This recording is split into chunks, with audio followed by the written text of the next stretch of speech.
প্রথমে খবর ছড়িয়ে পড়ে যে চাঁদপুরের স্বর্ণ ব্যবসায়ী নিখোঁজ। এরপর তদন্তে নামে পুলিশ এবং তদন্তে নেমেই বের হয়ে আসে আসল রহস্য। শুক্রবার চাঁদপুর থেকে নিখোঁজ স্বর্ণ ব্যবসায়ী পিন্টু সহ তার পরিবারের সদস্যদের চট্টগ্রামের পটিয়া এলাকা থেকে আটক করেছে পুলিশ। পুলিশি তদন্তে জানা যায় যে নিখোঁজ হওয়ার পর থেকে স্বর্ণ ব্যবসায়ী পিন্টু আত্মগোপনে ছিলেন। গোপন সংবাদের ভিত্তিতে পুলিশ তার অবস্থান নিশ্চিত হয়ে চট্টগ্রামের পটিয়া এলাকায় অভিযান চালায় এবং তার পরিবারের 4 সদস্যকে আটক করে।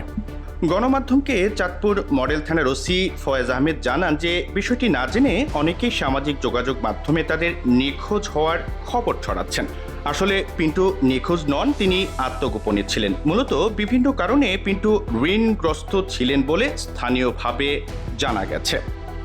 গণমাধ্যমকে স্থানীয়রা বলছেন যে পিন্টু বিভিন্ন ব্যক্তির কাছ থেকে স্বর্ণ বন্ধক রেখে টাকা দেওয়ার ব্যবসার সঙ্গে জড়িত ছিলেন।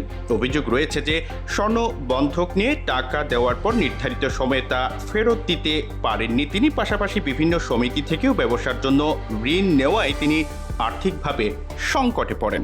রনক হাসান, ভিশন 24, ঢাকা।